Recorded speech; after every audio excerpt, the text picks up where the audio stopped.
Wholeness, welcome. This is Josh, and today I have Niels Lyngsø with me today. And Niels is Danish, and I'm living here in Denmark, so I'm going to just jump into the standard question. But we have I would say, a fairly deep practitioner here. So this answer, I'm looking forward to this answer. Who is Niels, and what kind of work does he do? Okay. Well, first of all, thank you for inviting me. I'm happy to be here. And so, who am I? Well, that is a very basic question, right? And I can, of course, give you the conventional answer and say that I am a 56-year-old man living in Denmark, and I work as a meditation coach and also as an author and translator. And then I can give you, my life story in a few chapters, and that would be sort of the traditional way of saying, who am I? So I'll give you a biography, right? But the question is, are we our biographies? Is that who we are? And that's actually a very fundamental question to Buddhism, as I'm sure we can get into. Yeah, this is, well, first off, I'm sorry I didn't even say hello. We this weird notion of talking before the show and then kind of forgetting my entire attention was pronouncing the name there at the beginning. So, but this is a total fundamental question, who am I? What is the self? I think it's something that we all take for granted, and most people just gloss over it. But in Buddhist teachings and practice and study too, this notion of anatta, of not self, it seems really maybe a little bit, I don't know, not unapproachable, but it's a very easy topic to really mess up. And, there's all kinds of theoretical ways, but there's more practical ways. There's so much to say and so many ways to be confused on it. But I think some of these easier notions of, what are we identifying with? And Right. I would just say right off the bat, most people identify with a story, right? There's a story of what they are, who they are. And I think maybe in meditation practice, there's a notion of actually at least practicing towards a direct experience of our reality instead of a story about reality. Because a lot of people live in stories about reality instead of a direct experience. And so, but the easiest way for me to look at this is, what am I identifying with? And how much am I taking personally? What am I taking personally? So if we want to Right. jump more into this notion of self and not self, I also think this notion of not self is like a strategy. And this self we have is like a construct that we create. And sometimes it can be really helpful. And sometimes, and oftentimes, it gets us in trouble and it leads to problems and challenges that don't necessarily have to be there. But yeah, the Pali word for this is anatta. Niels, how do you see this? How do you tell people about this and teach people about this, or when it's right to do so?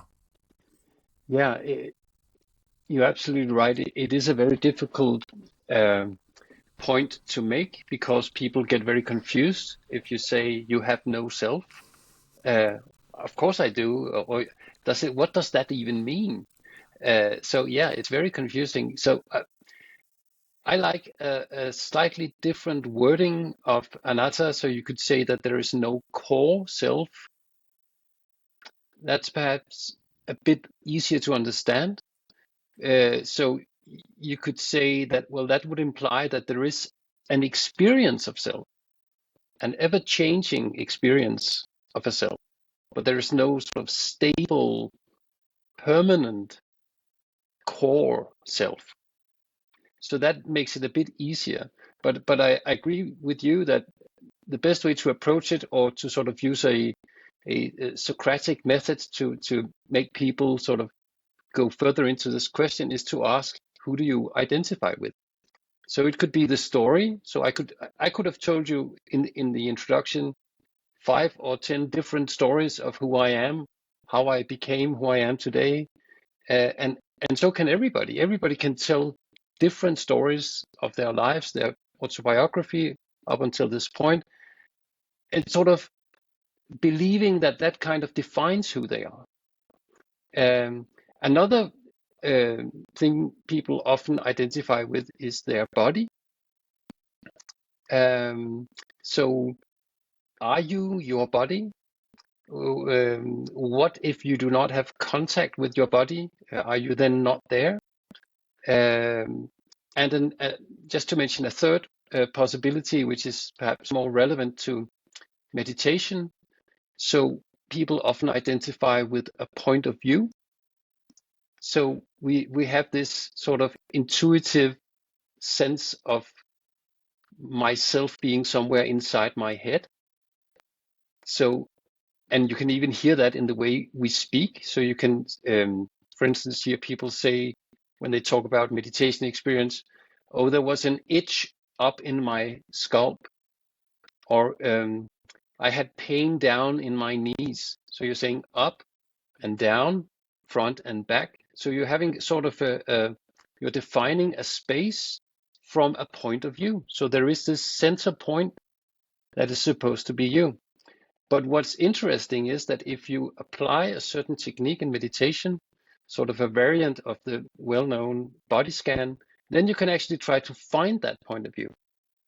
So if you're pretty good at body scan, then you can sort of try to scan inwards through the head and find that point. And spoiler alert, you're not going to find it. And it's a very strange experience to try to do that. It is. And I mean, kind of on a surface level, it can seem like, for those of us like myself that identify wrongly and unhelpfully a lot of times with thinking and cognition, it does seem to come somewhere from that region. But when you really try to nail it down, right? And some people that are visual, the thoughts or the images seem to be kind of projected out in front. Or auditory, then we can notice, what voice the sounds are coming from. If it's our own voice, like a teacher or a parent, or it's not really noticeable. So it depends. I think I hear some teachers say that most people primarily think in either in words or sound, and then or images, and I think we all do both to a little degree, perhaps, and. I think the more rare one is actually seeing words, seeing the actual printed words. But this is another thing people identify with is emotions, right? That's who they are, and they're really. I mean, how attached are we to whatever we're identifying with as a self? I think is an interesting thing, and if we really want to start investigating further too. Perception. I mean, I don't see as many people identifying with perception. But then there's the cognition, the volition, and then there's consciousness. You get really super ultra spiritual people sometimes, and they think, "Oh, I'm consciousness," and this. So these can be broken down to, let's just start with the body. That's the most recognizable one for most of us. Am I the body? Is that who I am? And you give a great example of, well, what happens when we don't have contact with our body? Then what, right? Maybe in a dreamless sleep or in a coma, something or other circumstances, then what? Do I own the body? I don't feel it's helpful for anyone else to own us, even though we hear some people claiming that maybe corporations might someday down the road through different technologies put in our body through GMOs or injection, whatever, that they might claim some kind of proprietary rights on the body. I'm not really talking about that, but there's a sense that, I own this. Nobody else owns this. I own it. But if that was the case, I would be able to kind of control it however I want. I would say, just like we have ownership over something else, right? We can have more control, change my heartbeat rate instantly, I don't want to age, all this stuff. So that doesn't seem very plausible. And then am I in the body? That seems to be kind of my, prevailing sentiment when I investigate it. But, where is it, like a little homunculus in there somewhere? Is there a little guy inside of there, or like where, if I'm inside the body, where am I inside this body? Some days I'm identifying more with where the pain is or the pleasure, head or heart. And then the other one that's a little bit more the body's in me. So I guess this would be more of a perception, like I'm everything, or I mean, I'm in the body, or the body's in me. So that would mean like I'm identifying with like the whole universe, and then somehow Right. I guess yeah. So, and that doesn't really cut it either, right? So we can apply those four investigative modes to the body, the feeling, perception, thinking, cognition, volition, and then consciousness. And when we get people's answers to these things that investigate, they don't really. They're different. So this, what does this leave us with? I mean, I don't know how much we want to keep this topic, but it is really important. So what I found more helpful is this, and then you said no self. I like this terminology of not self, and I like this no core self, which is really relatable because some people say there's no essence, right? That this core, I think most people have. Oh yeah, there's. If you try to like, I think they say a banana tree, you can cut it apart, but it's hollow inside. So if you really deconstruct it, then there's really nothing to it. But it's like a strategy, this not self. One of the other, I'll just throw in one more analogy that I found helpful that I heard from a teacher is the Big Dipper, right? There is no Big Dipper. There's the stars up there, but it's a helpful construct for identifying those types of stars. But, there's not in and of itself a Big Dipper. So to me, it's like a strategy. And at the end of the day, there's a shift I find that was helpful, or is helpful when it's made, is viewing kind of more experience in terms of processes and things and parts unfolding and processes happening that are conditional, that nothing really happens randomly or like, because I'm an agent making it happen, that everything is dependent on causes and conditions, and we can seemingly affect some conditions, but those conditions can't be maintained in the long term. And when we think we can maintain conditions in the long term to the way we like, and that's how we're going to be happy, well, it's inevitable that we won't be able to control the conditions. So yeah, I think that I've said enough about that for now. Yeah. Yeah, it's a huge topic, and it's difficult to communicate because Yeah, I think, like with so many other things, you actually need to experience this yourself before you really get it. And even me saying that, experience it yourself, that just right. shows us how the language keeps Yeah, messing things up for us. So even if some of the listeners might get like an intellectual understanding of what you were just saying, which is fine and a good beginning, then the real transformative power of this tradition and these teachings only come when you actually experience this. absolutely. And this will bring us to our next main point that we want to talk about today is what's the whole point of meditation? This notion, yeah, it is just words. Like these are words, these are labels that we're trying to point to the real experience, not the same thing as the experience. And it's just without the practice, I'll just say real quick, all that stuff that I just said can only be really touched at on a surface level. So to see and know this for ourselves. So I'll just throw this back to Niels. What's the point of meditation? Wendy and I, a gal from Australia that's a meditation coach, we do a Q&A roughly every month, and we did the fundamental question, why meditate? So it's a huge question, but Niels has written recently about this, and I think it's a really good comprehensive understanding of this and a good way to explain it too. Yeah, okay. Wow, that's a huge question. So Yes, it might take me some minutes to give please. a proper answer. But yeah, so basically you could say that there, as I see it, there is like a whole spectrum of reasons, and you can sort of see it like there's a low end of the pool and a deep end of the pool. So in the low end of the pool, you meditate to calm your nervous system.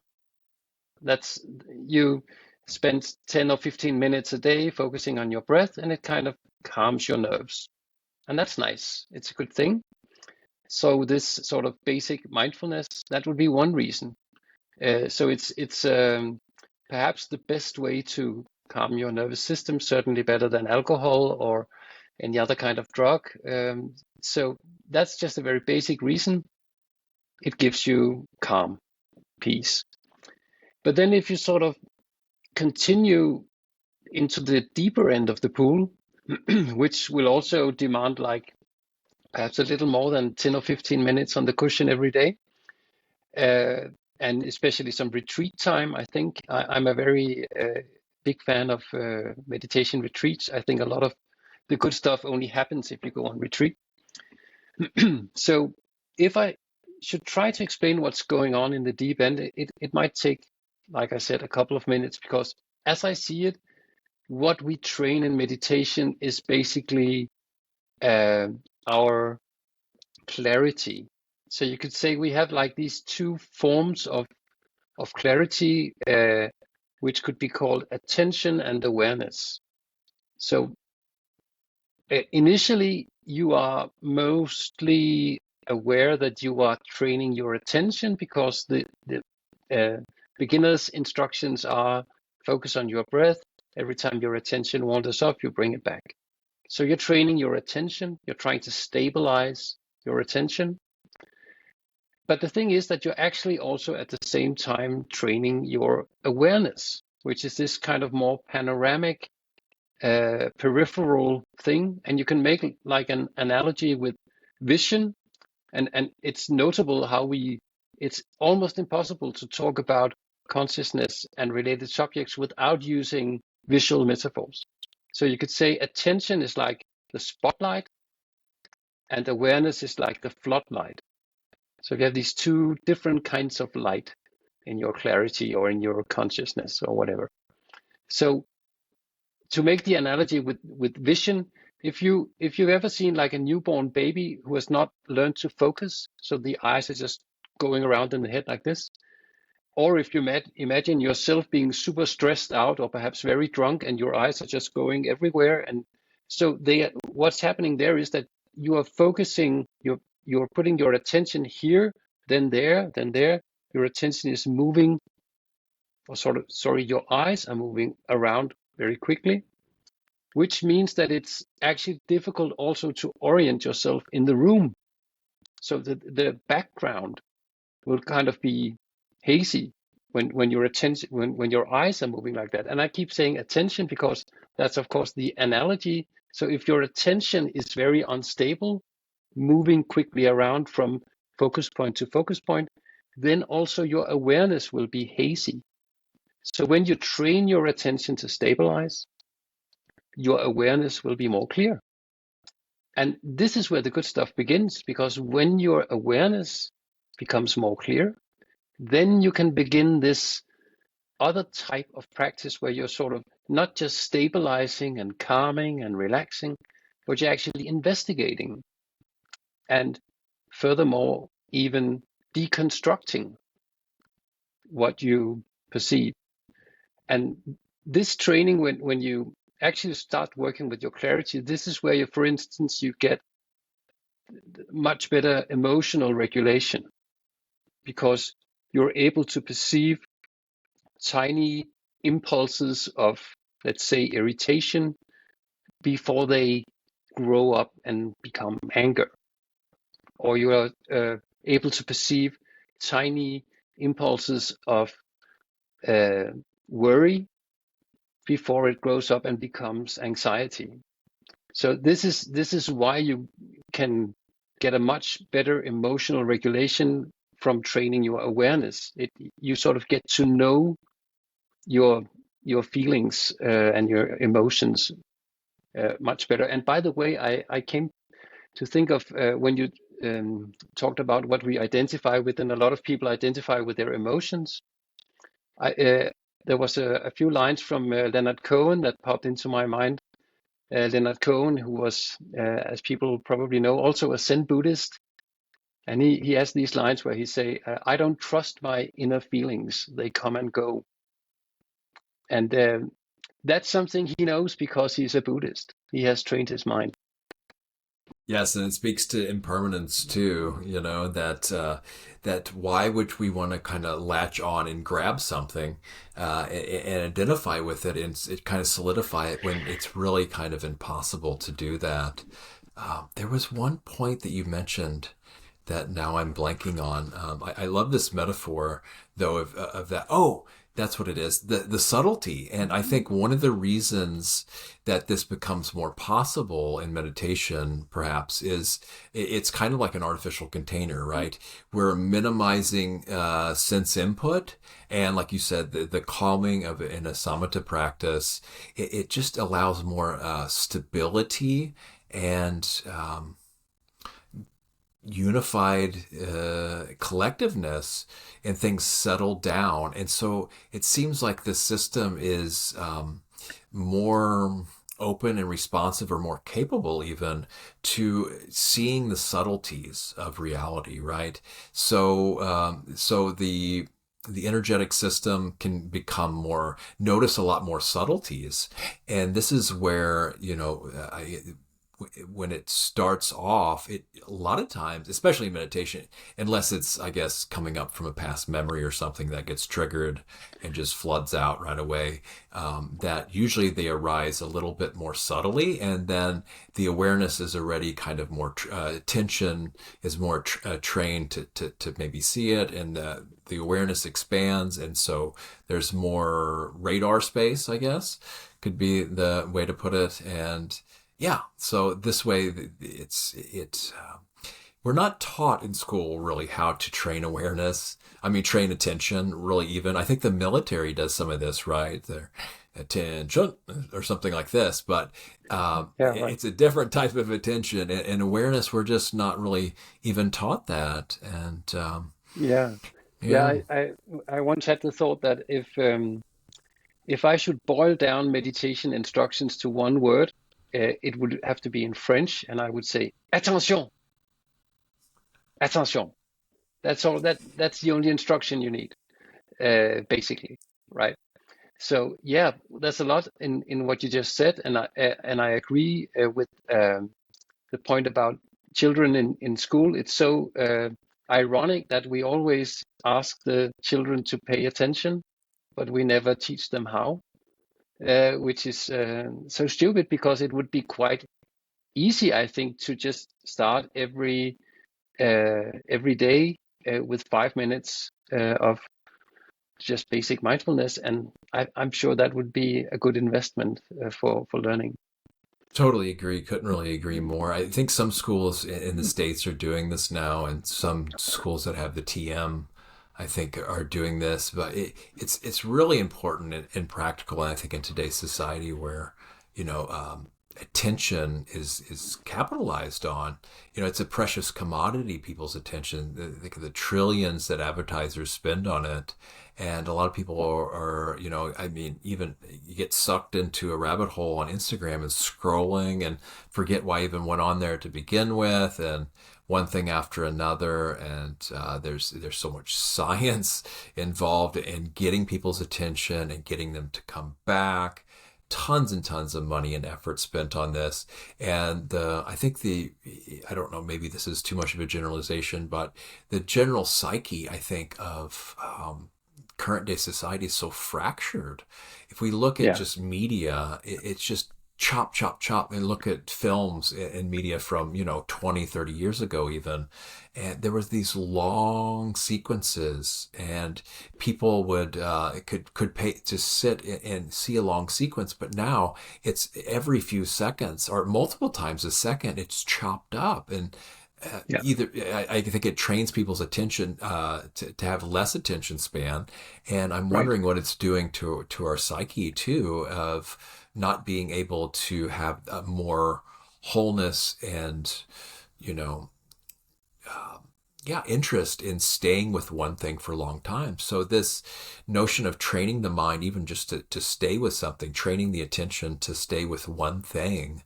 um, Yeah, and also at the same time training your awareness, because I think it's nice to keep up this distinction, because Yes. like you were just saying, the attention can be captured very easily, and we can sort of fall into these kind of hyper focus rabbit hole on the internet or whatever. But actually, what we need to train is to have a more a better balance between awareness and attention. And I actually think that it was Chuladasa, the teacher, Buddhist teacher, he had a very nice definition of mindfulness. He said mindfulness is the optimal balance between attention and awareness, something like that. And I really like that, because this distinction is not only a question of spotlight and floodlight, or narrow and panoramic. It's also a question of these two forms of clarity. They live in different hemisphere in the brain. So one is the right brain and the other is the left brain. So for instance, the self that we talked a lot about, the self is very much connected to attention. So you're identifying with what you are paying attention to. The awareness is much more selfless. So that's where you find anatta. That's in the awareness, and the awareness is also more holistic, whereas the attention is more on task and problem solving. So there's actually a lot of differences between these two modes of being in your consciousness. And if, like you say, our culture is training us to have this sort of rapid fire shifting attention, but that really is bad for our awareness.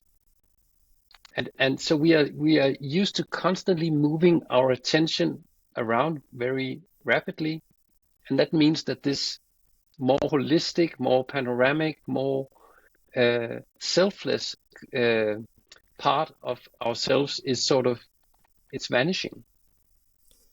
It's a really good point. Awareness is just endlessly fascinating. This thing that can't be kind of purified and it can't be corrupted. It just knows. It just observes. It just notices. We're using metaphors here. The one I like to use a lot is a movie theater, right? Where sometimes we're so engrossed in the drama on the screen that we forget that we're actually in a movie theater, that we could stand up at any time, turn around and look towards the projector and see the light that's actually coming, that's creating the whole thing. Doesn't really have a location, and yeah, I'm always fascinated though, but like what blocks access to awareness? What hinders it? There's five standard hindrances in Buddhism, and that comes into play here. But I wonder if there's any other. And speaking of Buddhist stuff here, when I heard this movement of practical Buddhism, to me, I had to chuckle a little bit because it's a little bit redundant to me, because the Buddha is said he knew all this stuff, the teaching of the handful of leaves, right? That his knowledge and awareness and knowing was all the leaves in the forest, but he only taught one handful of leaves, suffering in the end of suffering, and he wouldn't even answer any of these metaphysical questions, right? And Right. It was just suffering in the end of suffering, and so it's very practical, or stress. We could say stress, that's or just unsatisfactoriness. So a very practical thing that we've all met with, and that's all that was the core and what he addressed. And so it has a lot of Buddhist stuff has gotten a lot, I would say quite a bit away sometimes from that core teaching of suffering and the end of suffering. And I just had to point that out a little bit. And one last thing here, start framing this in we're talking about kind of cultivating and samatha and vipassana type practices and mindfulness here. And I guess where does this fit in with daily life? Because in kind of Buddhist teachings, I said before the show, it's often framed in terms of sila, samadhi, panya, or ethics, cultivation, meditative cultivations, meditative practices, and then wisdom. And Right. yeah, I think that's enough to throw in there. That's what's called the threefold training, I think, and it's actually kind of a handy model of the Noble Eightfold Path, right? It's sort of boiling down these 8 points to only three to make it easier. So yeah, and I think it's an excellent way to sort of sum up the Buddhist teachings. So I think it was Lee Brasington who had a nice way of reframing it. He said it's uh, get your shit together, concentrate your mind, and use your concentrated mind to investigate reality. So That's a that's it. great way to That's the put three it. points. Yeah, another excellent teacher, Lee Brasington.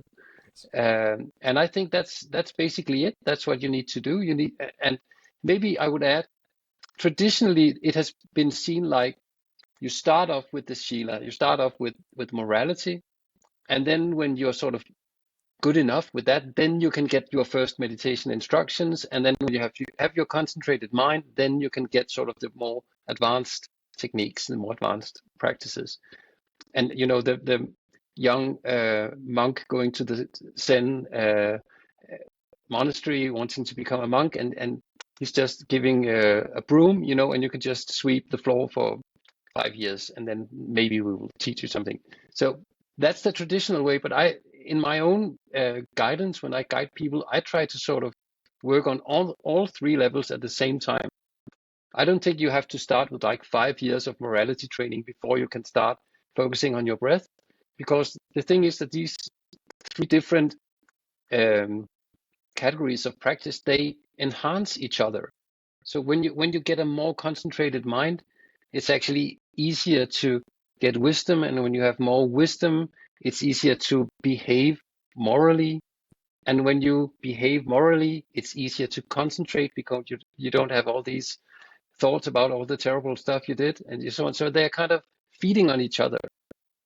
Yeah, it's a really great point, and I would just kind of as sad in a way to mention this, but it took meditation to see how kind of off my ethics were, and to Me too. really, I recognize that. Yeah. it's so wild. And I think it was Ajahn Chah is give Westerners this candy of meditation because I guess maybe it's more structured for an Eastern world, but yeah, they are all relevant. And yeah, wow, it was that an eye opener to see how directly related behavior and conduct is to well-being. It's so obvious for so many people, and so obvious to me now, but it's just like it was blind to it for a while, and pretty wild. And Yeah. yeah. But the thing is, we I think we all have like a moral compass, maybe with the exception of a few psychopaths. But basically, most people have we do know what is right and wrong. We do know. But then most of us are also able to sort of hide that from ourselves, sort of convince ourselves that I can do this, even though I know perhaps I shouldn't. And when you get more of this clarity that we talked about just before, when you train your mind to have your attention stable, your awareness more clear, then it becomes increasingly impossible to sort of run around corners with yourself and try to tell yourself stories that it's okay to steal or it's okay to whatever immoral thing that you're going to do. So yeah, so these things, they go together, I think. Oh, absolutely. And it turns to the point, it's like it's pointless. And yeah, I know back when I was doing things that weren't helpful to me or anyone else, right? It's wild how the mind can rationalize so many Yeah. things and tell these stories and then be in denial about what's actually going on, even, and kind of delude ourselves and lie to ourselves. I mean, the mind is a classic trickster, and it doesn't have any shame really either a lot of times. But I also agree with this moral compass. It's just these things that cloud it and get in the way. When these things are Yeah. removed, yeah, most people have this natural place in the heart where this shines from, and it really boils down to as simple as non-harming. This Yeah. notion of non-harm, and it's on so many different degrees and levels, but how many things are there to justify harming? That just lots and lots of ways to justify harming, are seemingly justified, but at the end of the day, nobody wants to be harmed, and that I know of, and so we're all in that same boat. So Right. it makes a lot of logical sense too. And I think we ought to transition to wisdom now as well. Right. And unless you have a few anything to add on there. No, let's just transition into Sure. wisdom. Okay, I That was would be gonna wise. I was gonna read just a couple selections from Niels' essay you wrote for is it Zetland? Is that how you say it? Yeah, it's a Danish online magazine. Yeah, And this is from Google Translate, but I thought it was good enough. And how do you say John Viveke. Viveka? Okay, so Yeah, John Viveka and other scholars investigating what wisdom is have not arrived at a single and exhaustive definition, but all agree that there are two dimensions to wisdom: a moral and a cognitive. Morally speaking, wisdom is about the common good and the broader and more general and often also more long-term perspective. Now, I'm just drawing a couple selections here. This isn't necessarily how it goes. And where he built the article around this burning house metaphor. Is it in the Lotus Sutra or the Diamond yeah, right. Sutra? Okay. And so, cognitively speaking, wisdom consists, among other things, in being able to see complexity and disregard self-interest, to be able to tolerate and deal with uncertainties, to be able to distinguish relevant from irrelevant, including distinguishing between the conditions that can be changed and the conditions that cannot be changed, to having emotional elasticity so that one is not controlled by strong emotions such as fear, anger, or desire, but can listen patiently to what these emotions say and take them into account, and to have an intellectual elasticity so that one is not locked into one's usual way of looking at problems. And then two more short paragraphs. The wise solution changes the premise of the problem, or rather, it changes what we foolishly assumed were the premises. Premises, yes.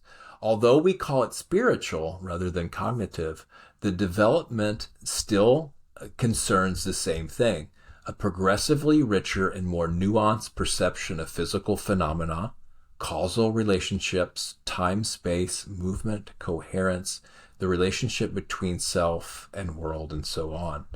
And at the same time, an increasingly less self-centered and more nuanced understanding of human relationships and the related emotional and moral issues. Yeah, bravo there, and bravo to Google Translate. It's Yeah, pretty. I think just these, it's quite a good distillation of, if we start, looking into what is wisdom. What do you mean by that? yeah. So And I think that um, it's probably easy to start off by saying what wisdom is not. So and I developed this in this essay, but just to say it very briefly. So it's not the same as intelligence, uh, and you it's cut not the same as intuition. you cut out there on the first part. I'm sorry. Oh, sorry. Yeah. It's okay. So I'm just trying to sort Hmm. of define what wisdom is Yes. not. Yes. So wisdom is not the same as intelligence. It's not even correlated with intelligence. You can be wise and not intelligent, or vice versa. And it's not the same as intuition, because it takes more deliberation to be wise than to be intuitive. And then also, to me, a central point is that wisdom is first and foremost a practical thing.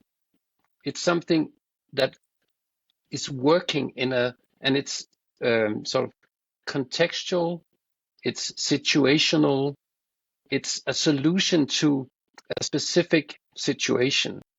So you cannot boil it down to words of wisdom that you find, in the Bible or in Buddhist scriptures. Uh, Words can never be wisdom in themselves. Wisdom is doing the right thing in a complex situation. would be a short Yeah, definition. And just one last thing, this sure. John Vervaeke, this Canadian philosopher and cognitive scientist, a very interesting man. He's also a quite advanced Taoist practitioner, Tai Chi practitioner, and meditator. He has a very lovely take on the old Socratic motto, "Know thyself."